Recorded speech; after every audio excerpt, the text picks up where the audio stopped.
So the Bell Hotel in Epping has been shut down. They're moving the people out and they're putting them somewhere else. And what this means for us, everyone, if you take what happened here and apply it to the rest. Now, apply it to the rest of what's going on. So I was walking down Epping High Road a minute ago and I was asked would I give an interview by two young journalists, and I started to, I was give one, and I said, look, to be honest with you, my views are a bit more deeper than just this. I'll talk, but as I was talking, I could see that they were very, very progressive on the left side, and so I was like, look, I said, what's your opinion? She said, oh, I'm not here to give my opinion. I said, no, but if you want mine, it's a conversation.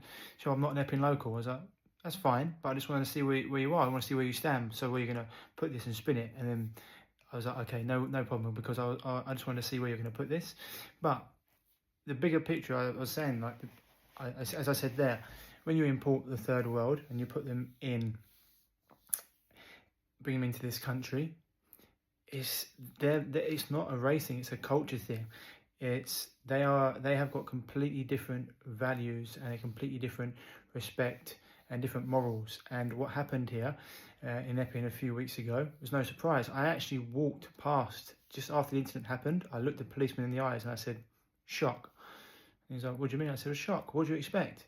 Like, you put these people, these military-aged males in this hotel, like, I don't know, 150, 200 yards away from a school full of young children and young girls.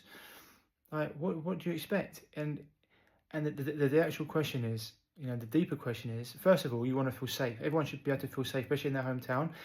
Don't feel safe. And yeah, just life is very cheap in these areas. But the deeper question is, why are they importing these people in? And it's very obvious why, if you dig a bit deeper.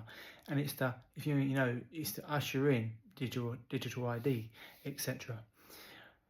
Because you have to start saying, well, we need to know where you're from. We need to make sure everyone's safe, and then we can push through the digital ID. They didn't get it done with the thing they tried. They're going to try in different ways, and it's all part of the agenda for the One World government, the One World Bank, etc. And so it's always by division. They stir up fear, they stir up hate, and they're trying to, they destroy the nuclear family, trying to destroy masculinity, so there's no one to stand up against them. But it shows when we come out and when we get together, you know, we can get great change. And that's what happened. It takes for us to actually stick together and say, no, we're not having this. And that was done, and now the hotel's shut. So imagine we did this for everything.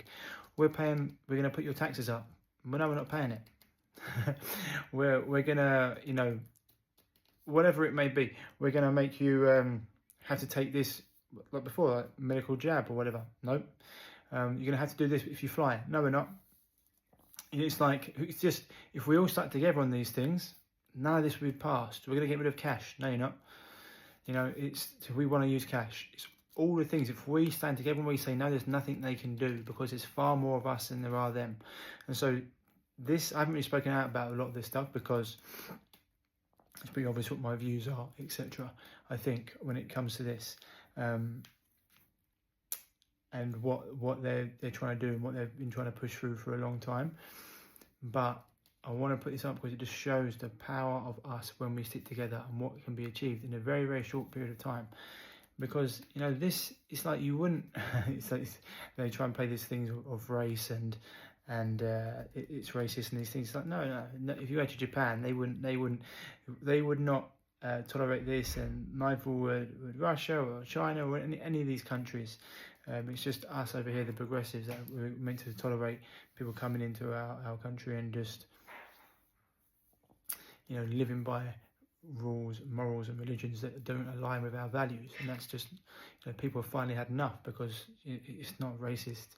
It's just being proud of where you live and wanting your home to feel like home and not to feel like somewhere else. And so, same as everything, guys, if we stick together, then it doesn't matter what they do or say, none of it will be put through, because they won't be able to enforce it. So remember that with everything else they try to push through, and hopefully this will be a lesson to them. You know, we're not mucking around. We're not here to be pushed around, and we're going to stand up against all the tyrannical nonsense. Lots of love.